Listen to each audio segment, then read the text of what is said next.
misalnya pada kata adzan, ekspor impor juga gitu kan, ekspor impor itu T-nya dibuang menjadi X yang ada di tengah KS, kemudian R dan T-nya itu T-nya hilang. Jadi mana yang diperlukan ya kita gunakan. Kemudian ini orang selalu beranggapan ini sama. Kemarin juga ada yang bertanya sah dan syah, dan ada yang memberi keterangan bahwa yang artinya resmi itu bukan yang ini, katanya yang ini salah. Aduh, saya sampai gatal itu, ingin segera menjawab. Ada yang bertanya, padahal saya sedang PJJ juga. Gitu. Jadi dianggapnya syah inilah yang menyatakan yang sah. Gitu. Dia sudah syah menjadi pegawai negeri atau ASN misalnya gitu. Padahal jelas berbeda. Syah yang kanan itu kan artinya hulu balang gitu. Kemudian ini juga jelas berbeda, korban kecelakaan bukan kurban, dan kurban juga sekali lagi tidak menggunakan ki ya. Kalau kurban pakai apa, Bu? Ya pakai sapi atau kambing. Nah itulah kurban. Kalau menulisnya barulah pakai K. Kemudian Anda sebagai mahasiswa, Anda mau lulus ujian atau lolos ujian? Apa bedanya? Lulus. Lulus kan? Tapi ngomong-ngomong kalian hari ini emang ada berapa PJJ? Sudah berapa SKS ini PJJ-nya?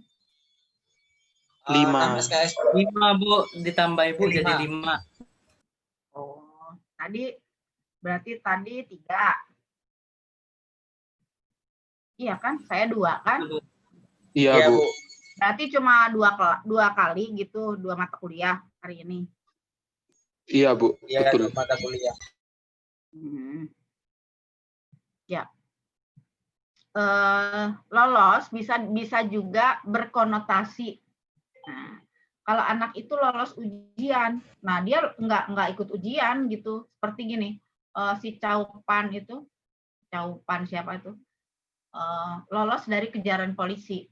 Ya, lolos dia dari kejaran polisi. Nah, dia berhasil gitu. Tetapi di dalam kalimat ini juga hati-hati. Kalau polisi memang tugasnya, polisi atau petugas berhasil menangkap perampok atau penjahat. Tetapi kalimat itu jangan dibalik. Jangan dibalik menjadi penjahat berhasil ditangkap polisi. Karena dari segi strukturnya benar, tetapi seolah-olah si penjahat itu memang bercita-cita untuk ditangkap polisi. Makanya penjahat berhasil ditangkap polisi, hore sukses gitu. Kan tidak begitu. Jadi tidak main balik seperti itu. Ada makna yang tersirat di sana bahwa tidak selalu. Jadi kalau yang dibalik itu pasti bisa. Kalau di televisi, di film-film itu kan di TVRI film itu kan suka tertulis, kalau dulu tertulisnya lolos sensor gitu.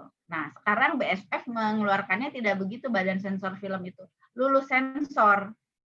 Karena kalau mereka pakai lolos sensor, mereka nanti dianggap lolos tidak ikut gitu, tidak ikut sensor. Nah, berarti kan gawat, kan tidak boleh film itu harus lulus sensor. Makanya di televisi kan tulisnya lulus sensor. Nah, masa sudah berkumpul di depan kampus TAN. Yang mana itu masanya? Yang kiri atau yang kanan?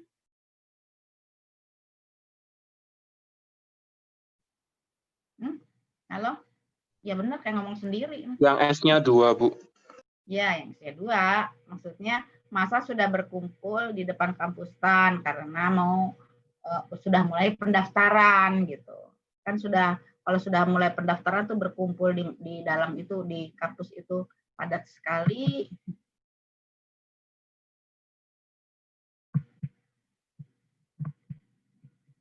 Nah, ini pasangan idiomatis.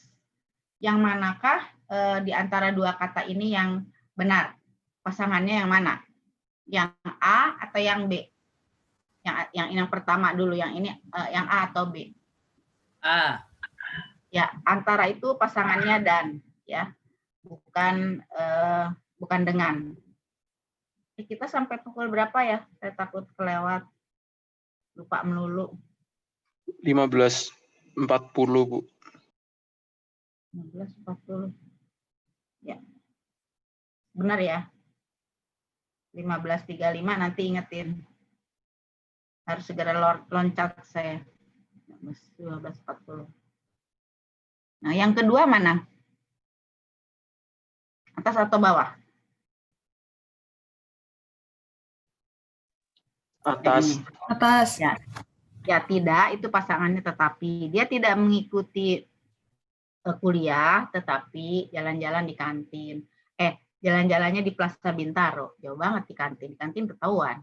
Jalan-jalannya di Plaza Bintaro. Terus yang ketiga, A. ya A. Nah, dua-duanya mengingkarkan, menidakkan gitu ya. Kalau biasanya, kalau yang ini pasangannya itu pasti diikuti oleh nomina. Dia bukan mahasiswa akuntansi, melainkan mahasiswa pajak. Tapi kalau ini tidak, biasanya diikuti kata kerja. Nah, ini makna umum dan khusus. Umum itu misalnya bunga, binatang, ikan. Nah, itu kan jenisnya nama umumnya. Nah, itu nama khususnya itu terdiri atas jenis-jenisnya. Nah, coba Anda perhatikan ini. Dalam kata mawar atau melati sudah mengandung makna bunga kan. Jadi saya membeli bunga. Ya bukan saya membeli bunga, ini bunga melati. Nah, itu kalau makna denotasi. Kemudian pohon juga tubuh, kepala. Nah, itu maksudnya adalah membedakan makna yang keseluruhan dan makna yang bagian gitu. Nah, kalau dalam bahasa disebut meronimi. Misalnya ban, spion itu kan bagian dari mobil. Nah, ini yang suka tidak cermat ini. Coba bayangkan, angin ribut itu menumbangkan pohon-pohon besar di jalan protokol. Padahal pohon itu enggak tumbang.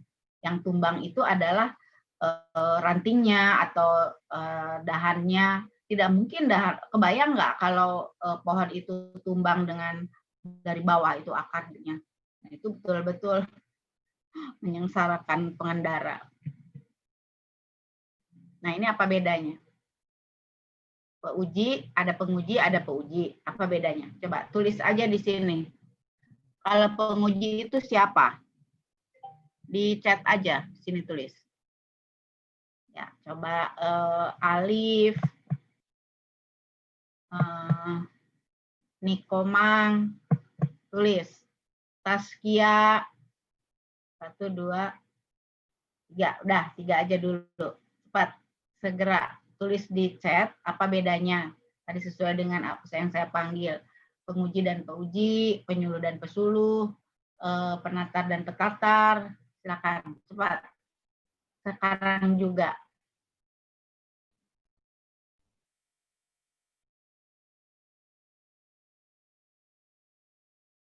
Ada Taskia?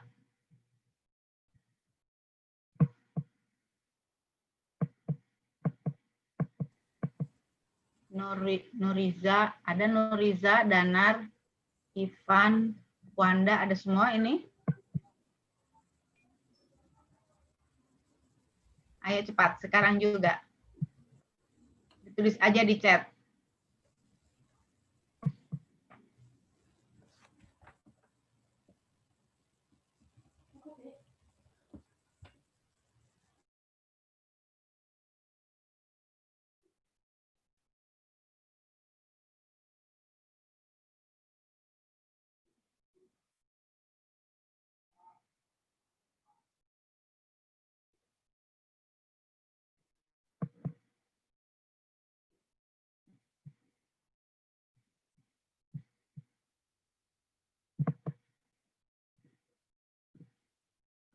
Penatar yang menatar. Petatar? Halo.